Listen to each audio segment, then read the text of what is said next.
Turning to God to help with his mounting legal bills. If you count hawking special Trump-endorsed Bibles as turning to God.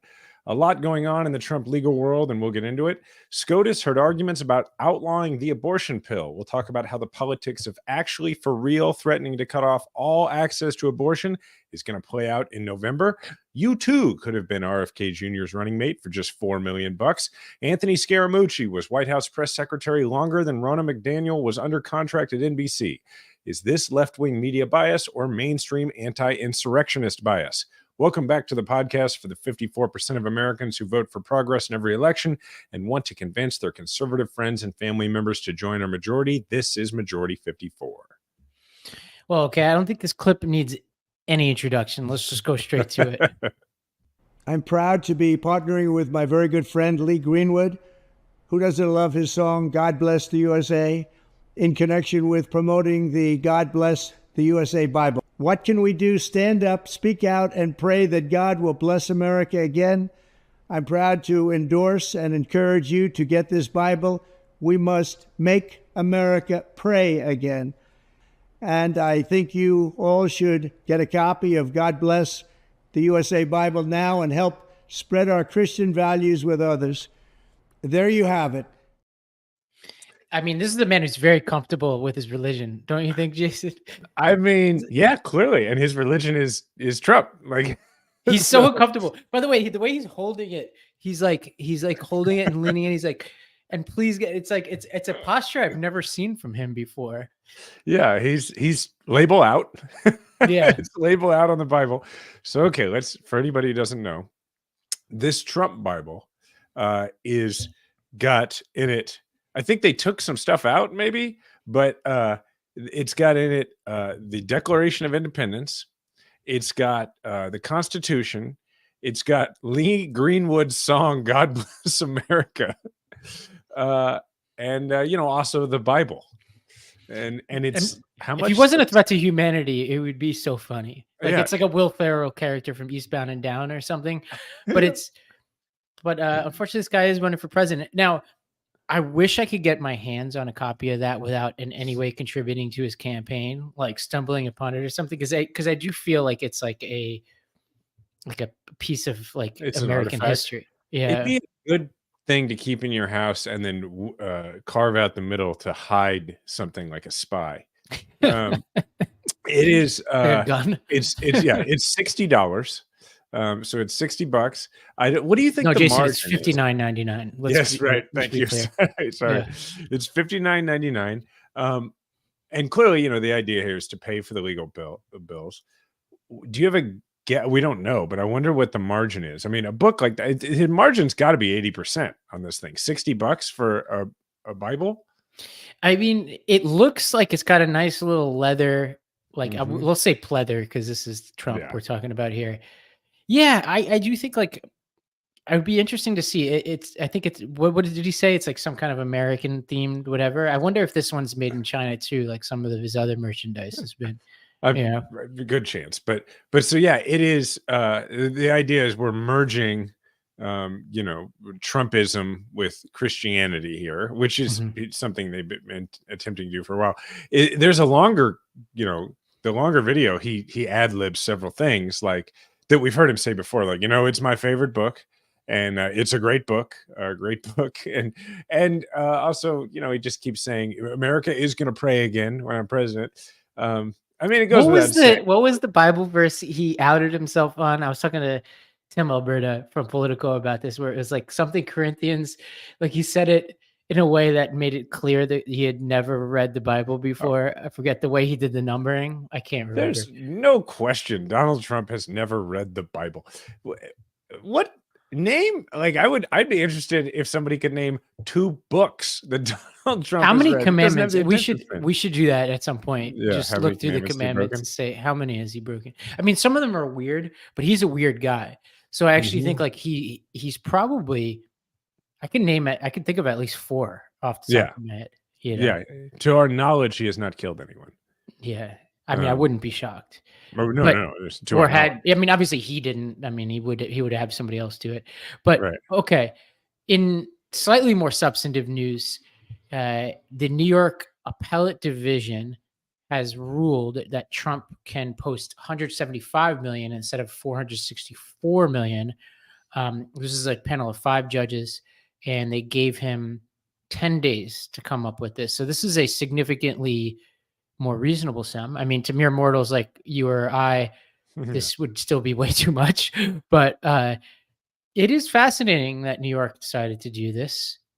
Trump took to social media to celebrate this because obviously, like if he gets a favorable ruling, the judges are geniuses. If they rule against him, then they're political hacks. You need to be sent to which is prison. what he said. He greatly respects this decision. Yes. And he said he will post it. He will put up the dough. I assume this is just them. It might be them saying, hey, 464 million is quite a lot to require somebody to pay in full. But it also, I think it just might be them being, let's get something out of the guy. There's this guy named the Legal Eagle who I would love to get on this podcast at some point. He's this lawyer. I think he's based in DC, and he has this incredible YouTube channel where he explains just stuff like this. And he's like a run of the mill kind of like hang your shingle type of lawyer who can explain things like when does the ruling get signed and go into judgment. And he did this 30-minute video I just watched this morning where his theory, he was like, look, it's a vibes thing. Like it's unclear where they came up with this number, but he said that it possibly has to do with the reversibility of the judgment. So if he's appealing just to sell his property, then that's kind of an irreversible act. And so they're trying to come up with a number that is reversible if there was a successful appeal. Meaning an amount that he doesn't have to sell property to put up. He's got the cash or the bonds to do it. Yeah, and as the Legal Eagle said, there's no reason to know one way or the other what Trump can and cannot afford because he contradicted his own lawyer's sworn statements just a couple of weeks ago about how much money he said he didn't have the money, and then he said he did have the cash, which is obviously any lawyer's dream, is to be contradicted by your client immediately after signing a judgment under oath or filing under oath. Yeah, which I think if you're Trump's lawyer, you got to get used to. All right. So in the meantime, an area where you are a little more expert is the Bragg case. Yes, we got a trial coming. This one's happening. I mean, there's almost no way that Trump can avoid this. I mean, he has 9 legal lives is an understatement, but at least my mind can't really I can't imagine what would stand in the way of this trial. This is famous last words. But what's interesting is that's 2 weeks away, Jason, which means that Trump legal, which there we go. Impressive. It's about to get way more interesting. And jail time is possible in this case, we think? Yeah, remember Tristan, what he said though, is that the appeal could last for beyond. Yeah, that's true. But being sentenced to jail time is possible. Whether he serves it or not would be a different story based on, you go up to Sing Sing, Ossining, New York, Yeah. All right. In the meantime, the New York Times did an overview of how Trump has funded his legal bills. This is a great article. Yeah. It was really good stuff. Yeah. Yeah. He spent more than $100 million since leaving office on legal expenses. Yeah. On lawyers and other costs, $100 million, which means, by the way, as you hear these, think about I mean, how many lawyers have built second and third homes off of just Trump's legal stuff? He doesn't have that many lawyers. I mean, it's a whole cottage industry now. So I mean, we should do a graphic, which is how many lawyers have been indicted who've had to work for Trump and how many of them have second homes. Exactly. I think it would be a close call. Yeah. In some cases, it'll be the same people. Yeah. So he spent more than $100 million since leaving office on lawyers and other costs related to fending off various investigations, indictments, and his coming criminal trials. The remarkable sum means that Mr. Trump has averaged more than $90,000 a day in legal related costs for more than 3 years. $90,000 a day for more than 3 years. None of it paid for with his own money. Instead, the former president has relied almost entirely on donations made in an attempt to fight the results of the 2020 election. So that's important because this was money, not that his donors probably care, but this is money that was donated in order to fight the results. And he has spent most of it just trying to stay out of prison. Yeah. He has raised a staggering $254 million online from basically the day after the election of 2020 to he raised 254 million between the day after the election. Yeah, no, there's a couple and the weeks. inauguration. Yeah. Yeah. This is the January so 6th again, period. like 8 weeks or whatever. Yeah. And then the contributions came so quickly that on November 9th of 2020, he formed a new political action committee, Save America, which was later renamed MAGA PAC. Yeah, and to store all this cash. In 2022, he spent 27.2 million on legal. In 2023, he spent 60 million on legal. By June 2023, do you like it when I just read back your notes to you? By June 2023, Save America had less than $4 million on hand. And then it says, in an unusual move, Mr. Trump asked his super PAC for a refund of the $60 million he had given just months earlier. Yeah. Okay. So what's missing in my notes there is in the intervening period of time, he moved funds from the MAGA PAC to some other PAC, but then he realized he needed the money back because of the weird quirk of campaign finance rules. So he started pulling the money back into the MAGA PAC, and essentially both PACs are running out of money is the lesson of the story. Mm-hmm. The other notable thing is so it's notable because he's not having to use his own money for his legal expenses yet, although that could change. But the other notable, which is obviously why this Bible thing is related to that. Right. He's like, it's time and to the gold sneakers, which I can't imagine sold a lot, but you never know. Well, I mean, we got to get somebody on this show who owns the gold sneakers and the Bible. I mean, my dad is the kind of guy who would buy some of this stuff. I just, really? Given the health concerns that we've mentioned before, I'm not going to egg him on any of this kind of stuff. But he doesn't own the gold sneakers, does he? You never know. But okay, the thing that he would. I don't want to disparage the man, but the other interesting thing here is he's taxing the RNC now with the new agreement with the RNC. Mm-hmm. We'll get to some of the leadership changes that they've seen recently, but he's siphoning money off in his new agreement with the RNC. So not only is he not going to have money to run his campaign, but the RNC is not going to have, or is going to have less money to run their campaign. And just the sort of stink on all of this makes it like at least a certain type of Republican donor is going to stay away from these organizations. Now, there are plenty of atrocious Republican donors who will step in probably here. And there's nothing for a layperson, there's nothing against the law to step in and straight up pay for somebody's legal judgment, although it would raise, so somebody could literally pay off the $400-something million that he owns, but that would be tricky for campaign finance reasons, but also he'd have to pay taxes on that, which would kind of defeat the purpose of it all. This is an entire party spending enormous resources to keep one guilty guy out of jail.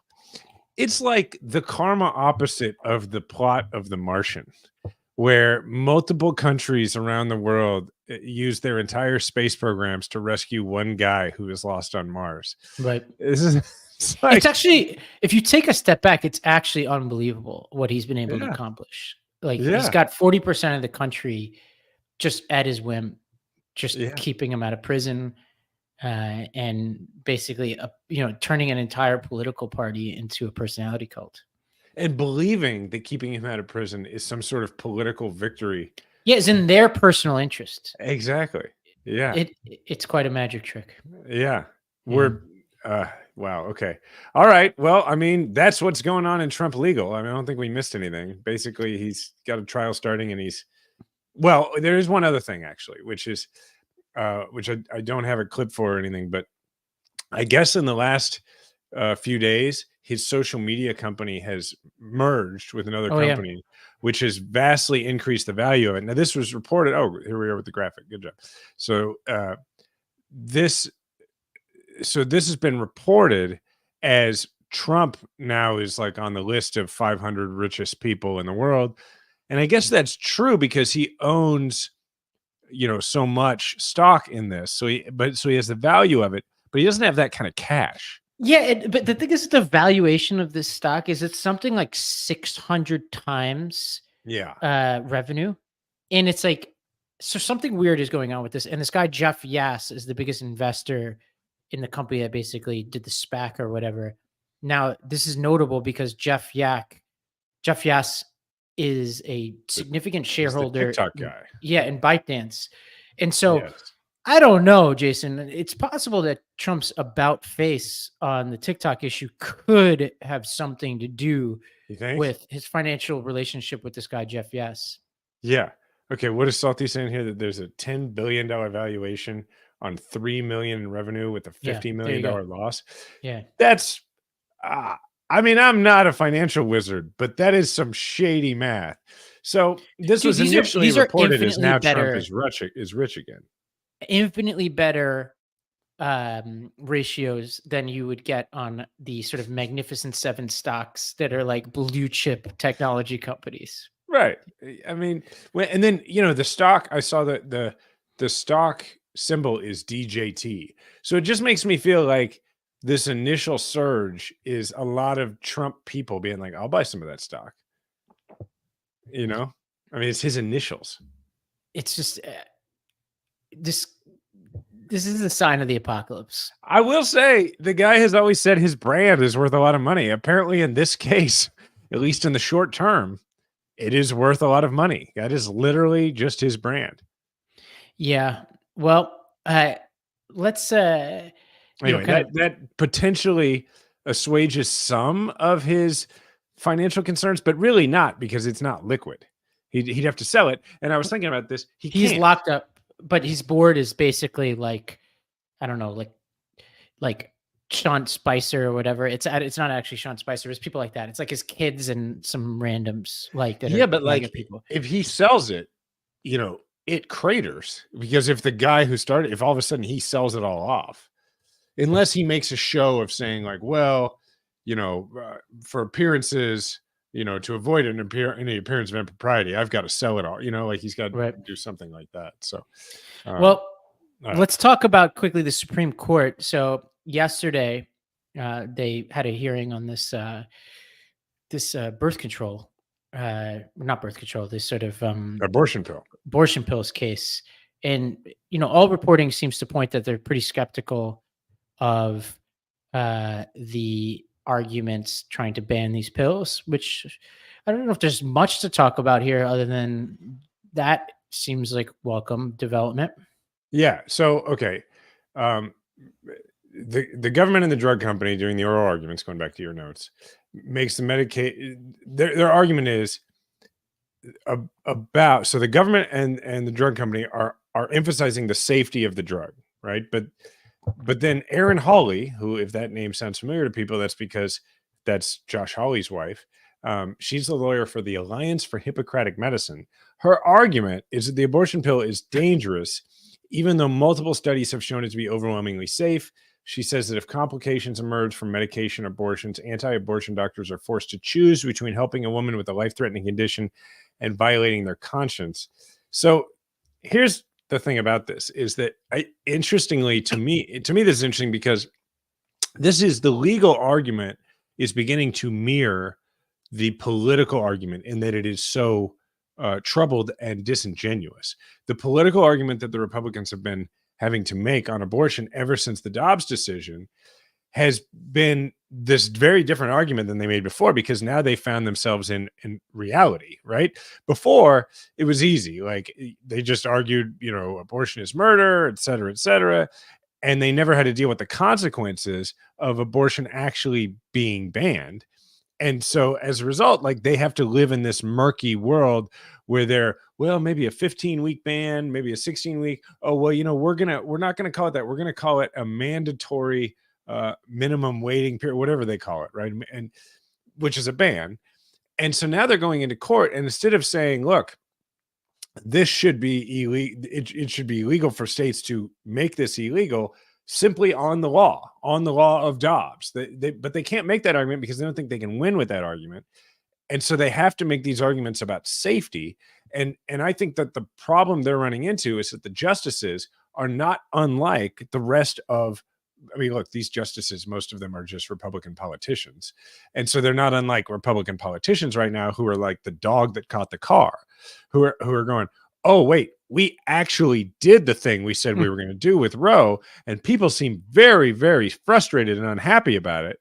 And so even some of the more right-wing justices seem to understand that if they take the step of actually making it so that even the abortion pill is not available. Like now you cannot go into a clinic, but what does seem to be available in most places is you can get the pill in the mail. And I don't know the medical and like how far along in your pregnancy, you have to be before that's no longer an option. But either way, this is the justices seeming to get cold feet about the idea of actually fully making abortion something that cannot be accessed.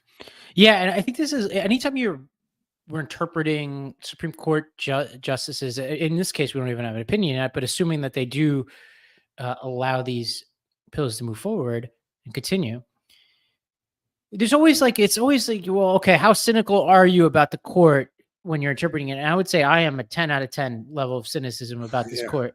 And because there's this sense, like this is when Biden was, giving the State of the Union address and called out the court. Everybody's like clutching their pearls, like, oh my God. And I'm like, these are as political of actors as all the other people sitting behind them. When Kavanaugh got up and lied basically in front of Congress, and the others were pretty close behind. Gorsuch and Barrett, made significantly misleading statements in front of the Congress. They are political actors, and never mind everything they did before they got up to that position and how they've positioned themselves. And we should treat them like political actors. And in this case, and from an admittedly cynical place, my interpretation of this is they know that if they deliver this ruling, it will help Biden, and they're not going to do that. Period. Yeah, that's my simple answer. I agree. Which is an interesting point, and it's one people should make on this, right? Because it's fundamentally talking politics, but it also goes at the heart of the so-called Republican effort, or the Republican so-called effort to overturn Roe. Is because I think one of the most important things you can do when you discuss this with people is pull back the veil and say, look, this is not, you may really believe what you say you believe about abortion. I'll give you, you can say to your friend, like, I'll give you the benefit of the doubt that you do, but these people don't, because they believe one thing until it no longer helps them politically. And I think it is accurate to say that if they truly believed what they claim to believe, religiously and apparently legally, about abortion, then this would be easy for them. But it's not easy for them because they realize that the rest of the country doesn't agree with them. And so I think it really shows how hollow and cynical the political, at least, weaponization of the anti-abortion movement has been by the Republican Party over the last several years. Well, God bless the Hawley family for blessing us with, January 6th apologizing, and then this, what an American institution. Yeah. All right. We're going to take a break. When we come back, we are going to talk about RFK Jr.'s new running mate. And unfortunately, it's not the man who does his own science. He will be, unfortunately, suiting up for the New York Jets this coming season. And then we're going to talk about Ronna McDaniel. I don't know what we should call her. I think she dropped the Romney like a bad habit. All right. All that and more when we come back. Now, I've been using this company called First Leaf for years, and I'm a wine lover, and this company is like a bit of a secret. It's the most personalized wine club I've ever seen, and what they allow you to do is discover new wines, and you start by just answering a few questions on their website about what flavors you like, how often you drink wine, if you prefer red, white, rosé, and based on your answers, they curate an amazing selection of wines for you. And I love that they come with these cards that tell you, basically it's like a cheat sheet about, what makes that wine what it is, why it tastes the way it is, what kind of food you might want to pair it with. And I've already had a bunch of shipments over the past few years from First Leaf, from Merlot to Pinot Noir to more sophisticated wines. And they basically learn what you like, and you learn what you like, and you start to develop like the vocabulary and the awareness around what you're drinking and what you're pairing it with. And then based on those preferences, your sort of palate expands and your options expand. Or if you want to be very basic, like I am sometimes on this, you could just stick with what you've got and kind of stick within your lane of more sort of simple wines. So I love this company, and being part of the First Leaf Wine Club also has its perks. You get to access their incredibly helpful wine concierge. So if you're doing a dinner party or whatever, they can help you pair things the way you need to pair them. So join the club today and discover new wines that you'll love with First Leaf. Go to tryfirstleaf.com/majority. That's try, tryfirstleaf.com/majority. That's tryfirstleaf.com/majority. I've tried so many different things to maintain a heart healthy lifestyle, whether it's diets or workouts, etc. And don't get me wrong, there is a place for those things. But sometimes the changes that we make are so big and unsustainable that we miss some of the easy wins. And with Super Beets Heart Chews, you can get daily blood pressure support in just 2 tasty chews a day, and they even promote heart-healthy energy without the stimulants. Paired with a healthy lifestyle, the antioxidants in Super Beets are clinically shown to be nearly 2 times more effective at promoting normal blood pressure than a healthy lifestyle alone. I have these in my apartment, and I like to chew on them in the middle of the day. It kind of gives me like a little extra boost of energy without the coffee. And heart health is important for me because I want to be around for as long as possible. Super Beets Heart Chews give me the peace of mind that I'm doing the right thing and doing something good for my health every single day. I take them in the afternoon, sometimes also after work, and I can't recommend them enough for you, our listeners. So double your potential with Super Beets Heart Chews. Get a month free of supply of Super Beets Heart Chews on all bundles and a free full-size bag of turmeric chews valued at $25 with your order by going to majority54beats.com. That's majority54beats.com. All right. Well, I really, really wanted RFK Jr. to pick Aaron Rodgers, but he didn't. Yeah. Maybe it was the well-placed oppo around Sandy Hook. We'll never know. I think it might have played a role. Yeah, but he did pick this woman named Nicole Shanahan, which the only thing I knew about her before was that she was alleged to have had an affair with Elon Musk and she was married to Sergey Brin. I have no idea whether that's true. She denies it. I'm not casting aspersions, but I'm just mentioning that is the only thing I knew about her. I didn't even know that. That's new information. Yeah. That's all I knew. Now, she's now his running mate. She's young. Yeah. She's younger than I am, 38 years old. Yeah. As far as I know, her chief qualification is that she donated the maximum amount to Kennedy's campaign and $4 million to the chief super PAC backing his bid, which aired a retro themed Super Bowl commercial. So she helped pay for the Super Bowl commercial. And then also she gave $500,000 to the super PAC backing Kennedy, which is called Common Sense PAC. And both donations were made through her LLC or NLLC. So, I mean, am I just being too cynical and saying this went to the highest bidder? That's a large donation. Questions. Now, this procedurally allows them to now try to get on the ballots. Every poll basically I've ever seen on this shows that RFK Jr. helps Trump. Hopefully we can change that with some sophisticated campaigning. Why is that? Because that doesn't make sense to me.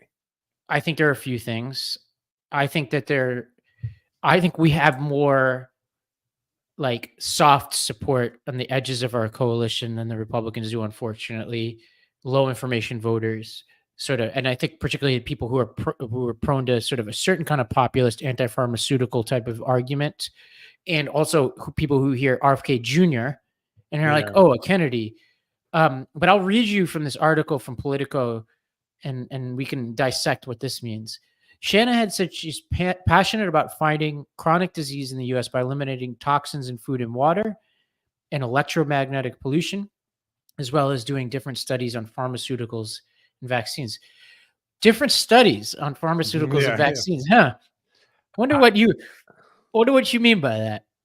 I really think, I mean, I think a lot of the same things RFK Jr. means, but I really think that in the long run, this should help Biden because RFK Jr. is what his candidacy seems to stand for, especially the further we get away from COVID, seems to be more of a they can, if they can cancel me, they can cancel you. A much more Republican sort of vibe. Even though, I mean, I get it. He's a Kennedy. He's disavowed by all the Kennedys, but he's a Kennedy. It just feels to me like those people who need a home to vote because they have gotten to the point where they're like, I cannot vote for Trump, but I'm a Republican, or I cannot vote for Trump, but I can't stand the Democrats. It just feels to me like that's why he's a greater threat to Trump, which is why you see Trump, going out of his way to say like he's a environmentalist wacko Democrat, and why, I guess the Biden campaign has set up an entire operation. I think, oh no, Liz Smith is doing the no label stuff. So it's, but our entire they've operation. sick Liz on no labels. Yeah, I think so. I think, which, Yeah. RIP no labels.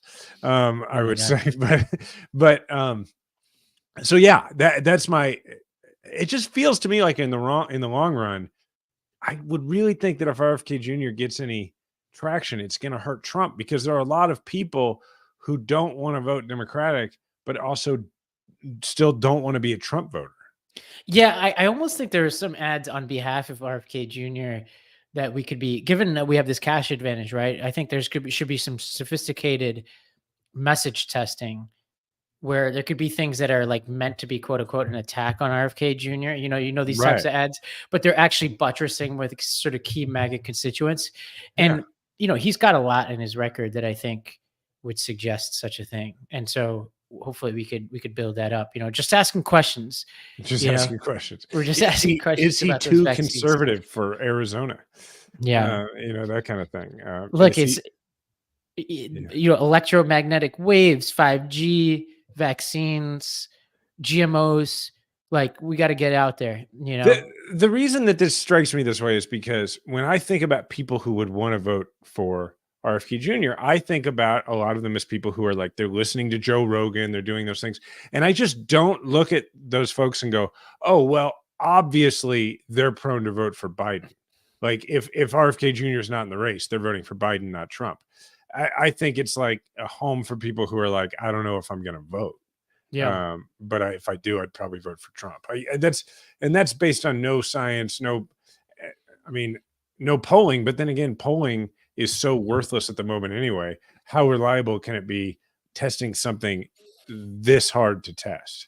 Well, I think what we have to do is control what we could control, right? Like we can't control. I mean, we could try to get them off certain ballots or whatever, which we should. But I think other than that, we now need to jujitsu this moment and make him a creature of the fringe right and try to pick off those types of people. Like that's the only choice we have at this point. I will say to people listening or watching right now, if you know somebody, if you are someone, or if you know someone who is seriously thinking about voting for RFK Jr. and is also somebody who like would otherwise be in one of the other two camps, I would love to hear about it. You can go to my website, jasonkander.com, and there's a link for Ask Jason. And I would love to get some anecdotal evidence of those folks. And I don't want to read about it in profiles in the New York Times where people go sit in diners in Silicon Valley and meet those people. That's not where I want to get it. So anyway. Well, okay, let's talk about Ronna McDaniel. So she basically was announced as a contributor for MSNBC. For NBC, right? NBC. And then the NBC sort of like many people, Joe Scarborough, Chuck Todd, etc., were not too happy about it. Made it clear on the air, which is remarkable. Mm-hmm. And then NBC backtracked. It looks like they're going to have to do some kind of payout here. So McDaniel seems to have won out in some way here. And it's kind of shameful of NBC. And for people who aren't clear about this, this is a person who, was a central figure in peddling election conspiracies, among other things, and allegedly changed her own name to capitulate Trump, which is unbelievable. Again, like what Trump has been able to get these people to do is unreal. So I've followed this one kind of closely because it's interesting to me for a lot of reasons. One of which is I spent a year as a CNN contributor. So I was under contract. So for people who don't know how this works, it's basically and you basically sign an exclusive. Like if you are a person who would be attractive to the cable networks as a regular guest, if you want to get paid to do it, you sign an exclusive to where you can only go on one. So I spent a year where I only went on CNN and I didn't do any MSNBC for that year. And it pays decent. It's not enormous, but it pays, it pays like what other people would consider an annual salary, which is nice, and what I considered at that time an annual salary. And she was going to get paid a lot more than me. And the idea is you come on and you bring your expertise, which is to say, I don't know what at that time CNN was basically trying to be ESPN, right? At the time that I went on. So it was like I was Were you one of the 8 heads? I've seen you like on one-on-one before. I don't do the 8 heads thing anymore. I refuse. First of all, I haven't been paid for this in many years, but I pretty much now, like if you are from a cable network and you reach out to me, I think most of the bookers understand that don't bother to reach out to me if you want me to do a panel. Like if because I'm not going to sit in the chair and wait for everybody to come on to speak for 30 seconds. It's just, I'd rather go hang out with my kids. And I do it very, very rarely at all anymore anyway.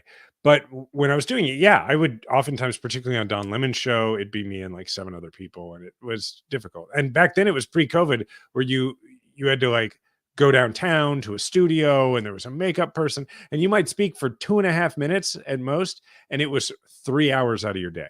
So I would never do that again. But the deal she made is sort of reminiscent of that time when, let's have Democrats and Republicans on and let's have them come on and they'll say their stuff. But what is so strange about it is they didn't pick somebody who's like a veteran of the Republican consulting world, like an Ana Navarro or like even somebody who's not a never Trumper. Like they didn't pick that. They picked the most recent RNC chair who said a bunch of crazy things that Trump wanted her to say, like you mentioned.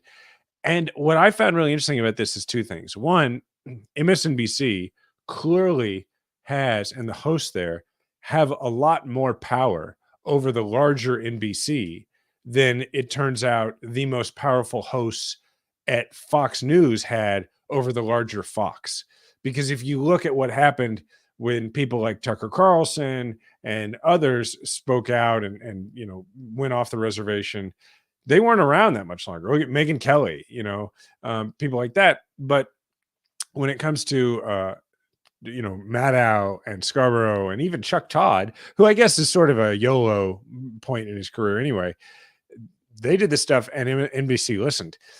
So that's the first part. The second part that's interesting to me is that the roller coaster that Miss McDaniel went on, she went from being the person who took the money in order to be seen and traded being seen as a sellout by the MAGA crowd, to then for a moment, as she was, it appeared, going to get the money, it looked like she was also going to get to be a martyr by the left, quote unquote, left-wing media, and would go back into being a MAGA darling. And then Trump cut her off and was like, no, you're a turncoat. You're out.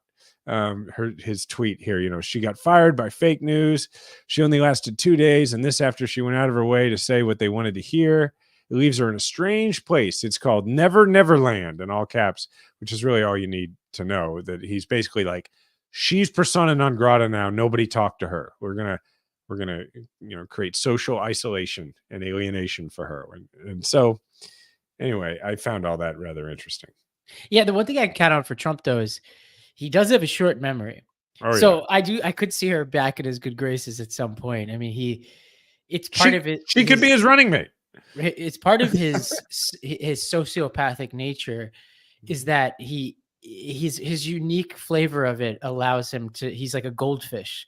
He just, he'll be right back again. Like you just look at Bannon, remember Bannon? Like Trump like disemboweled him. And then, part of it is like, I would put the lion's share of that dynamic on the people getting disemboweled who are just so willing to grovel look at Bannon. Like he was just so willing to just go back to carrying water for Trump. The Trump at a certain point was like, all right, I'll tolerate you, Right.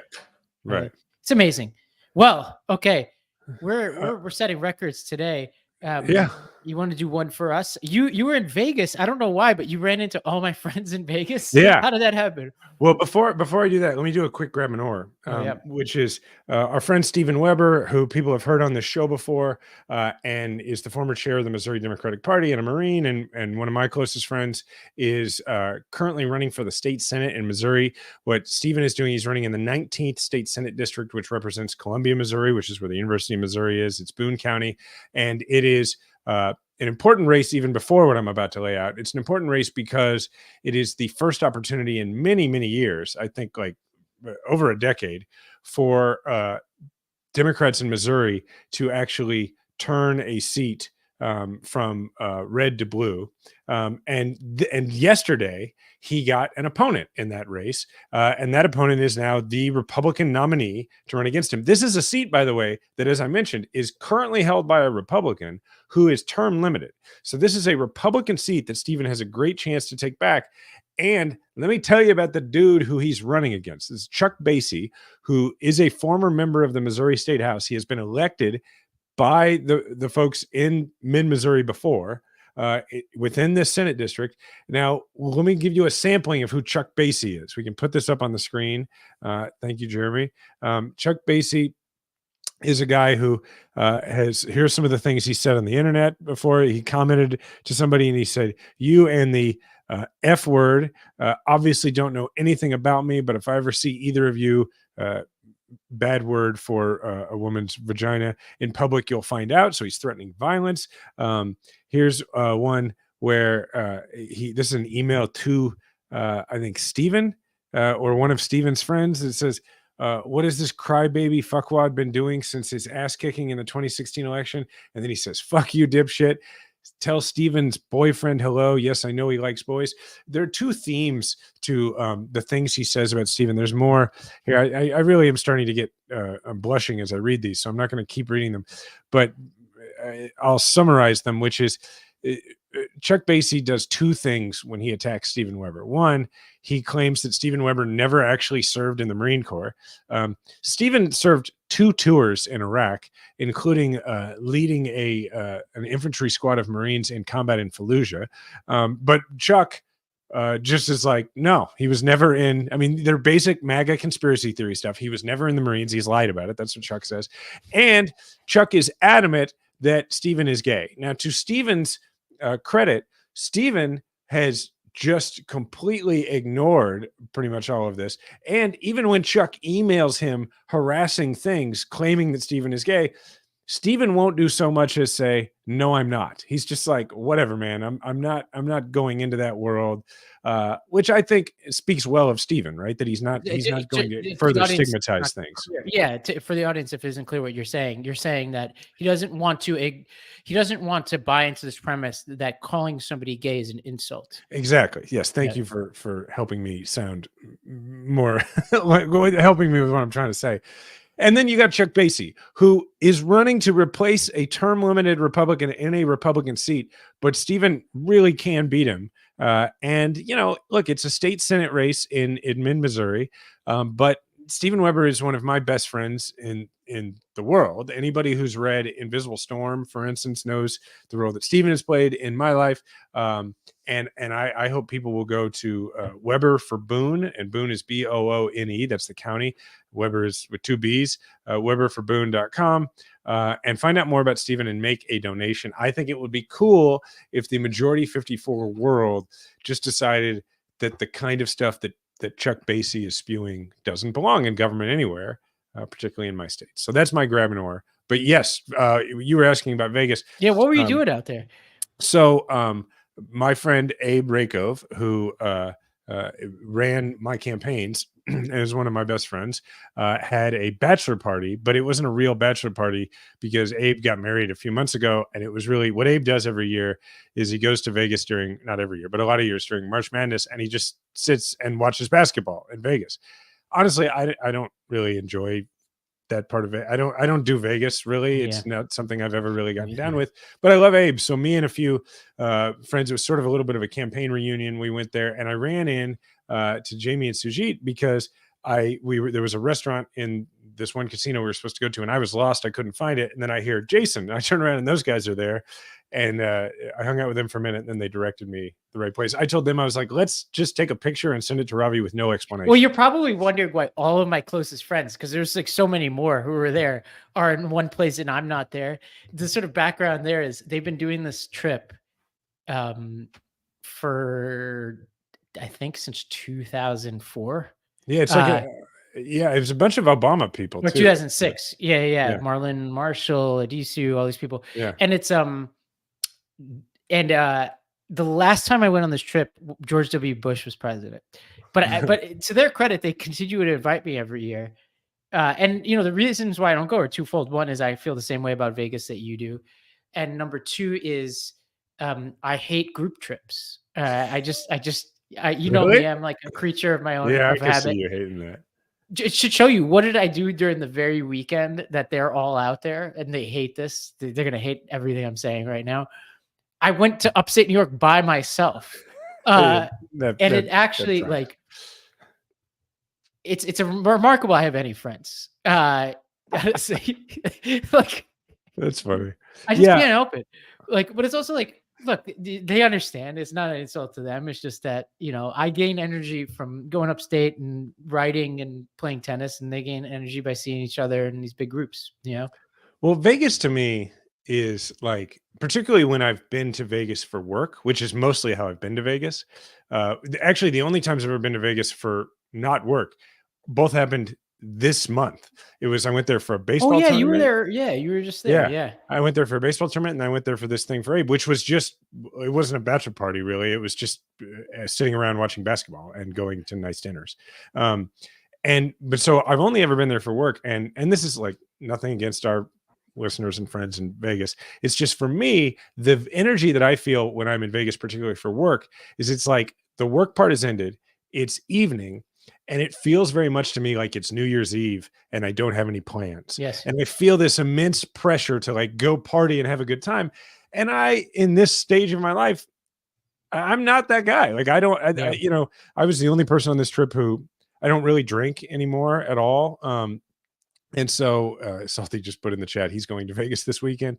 So, he's younger than us. He's in a different phase of his life. So yeah, that's what. Well, it's funny you should say that. Like, the rest of, like, the actual normal quote unquote part of Vegas is really interesting. Like, we don't spend a lot of time there when you visit there, but Vegas proper is like a pretty interesting and growing place. It's got I know a lot of cool people over there. Yeah, well, particularly, and that's the thing, is because of what Let America Vote did there and everything. I know a lot of people in Nevada politics, and they're great people. And like, I've spent a lot of time in Vegas and in the surrounding areas. I've always liked to point out that one of my favorite things about Nevada politics is that they refer to the rural areas as the rurals, and even the people from those areas call it the rurals. Well, rural Nevada is like a whole different kind of rural. Yeah, it's like Bedouin. The Obama campaign, they said, yeah, it's like, it probably reminds you of Afghanistan. Yeah, it's crazy. Like, but to me, one of the most fascinating things about Nevada politics is that, because it's Clark County, right? Where Nevada is, Vegas, Vegas is in Clark County, is that the county commission, I think there's only like 3 or 5 seats or whatever. It's like, that's some of the most powerful political jobs in the country, to the point where, like, I actually have several friends on that commission. And one of them is Ross Miller, who used to be the Secretary of State. His dad was the governor, and now he's on the county commission. And I think it's the most power that Ross has ever had. And it's like, people genuinely pretty much will like hold statewide office as a stepping stone to the county commission in Clark County, because like the mayor of Vegas only has so much power, but like that county commission, I mean, when I hear everything. County commission in Clark County, Nevada, I immediately think we should just preemptively lock everybody up who's a part of that commission. No offense to any of them, but it just sounds like it's straight out of like the movie Casino or whatever. Like, just for their own sakes. Yeah, for their own safety. Yeah. Just save them from themselves. Okay, since we're on this, here's the other thing about Vegas that I find so, I don't want to say odd, but just that I don't understand, which is, it's just the casinos. it's just an arcade for grown-ups, right? I For mean, sure. especially now that everything is so digitized. It's just Dave and Buster's, right? And that's cool. Like, I get that. Dave and Buster's is fun. But what is so funny to me is when you look at the people at the tables and at the slot machines, is that some of them are dressed like after this they're going to the pool, and some of them are dressed like they're going to the Oscars. Right. And they're both doing the same activity. And I don't even know that that's a criticism. Well, I I just live think that's from fascinating. an actual Dave and Buster's, and I would rather be there than Vegas. I love Dave and Buster's. Dave I'm always and Buster's trying is to great. convince people to go there with I me. mean, I've got a 10-year-old. I've been to a million birthday parties at Dave and Yeah. Buster's. But Yeah. anyway, all right. Well, then we did what's new with me. What's new with you? Oh, just I was telling you, I'm just been so resistant to handing off this manuscript of this novel, but tomorrow I will be sending it, which is Send it to me freeing. too. And then I'll send it to you as well. Yeah. Yeah. And then I just been working through like this India pod has just been a lot of work, and it's just the real heavy duty lawyering and other stuff is going on right now, and I'm just trying to fight it getting postponed or moved off just because of like there's just so many lawyers at the table at this point, and there's like a big question around how do we treat American law versus Indian law, and basically Indian law is basically Indian politics. So it's like, well, what do we do that rises to the level of something that would invite political recriminations? My feeling is anything. So you should ignore the politics of India, but it's been a lawyering nightmare. Except for the lawyers, they're doing well on this, I'm sure. Yeah, not unlike Trump's people. That's my world. You may be responsible for a second house and hopefully no indictments. No, I've been there. Yeah. Paid a lot of lawyers, all my organizations. I bet that's right. Okay, well, thank you, everybody. You can find us on social media. He's at Ravi M. Gupta. I'm at Jason Kander. Please leave a 5-star review. Thank you to the Meidas Mighty. Remember, we all have a platform. Make sure to use yours today.